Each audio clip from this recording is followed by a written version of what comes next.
बेटी का लिबास देखो तो आधे कपड़े। मैं कहता हूँ भाई इसको पूरे क्यों नहीं पहना रहे आप? बच्चियों को कपड़े पहनाते हुए इनको मौत आ रही है यार। मार्केट में जाओ, बच्चियों की शलवार कमीजें ही नहीं मिल रही हैं, मक्का में नहीं मिल रही, मदीना में नहीं मिल रही। क्या हो गया भाई ये?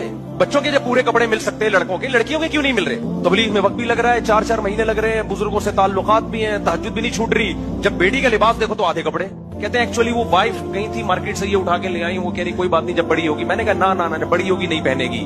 आप बच्चे को बचपन से बरहना रखो, बड़े होकर कभी कपड़े आदी हो जाएगा, फिर वो उसको उसमें हया खत्म हो जाएगी। आज माँ बाप बच्चों की शर्म खुरच खुरच के निकालते हैं। बच्ची में शर्म बेटों से ज्यादा होती है। बच्चियों को बोल्ड बना रहे हो आप यार, जो बड़े हो गए वो तो हो गए ना। बच्चियों को तो आप कम से कम, बच्ची तो पूरे प्रॉपर ड्रेस में बहुत प्यारी लगती है, कूल लगती है वो। इतने लिबरल लोग परेशान है कि हमारी बच्ची हमारे सामने अधूरे कपड़े पहन के बैठती है, उसको शर्म ही नहीं आती। मैंने कहा शर्म तो आपने निकाली है उसकी, और यहाँ बीवी के गुलाम बन जाते हैं।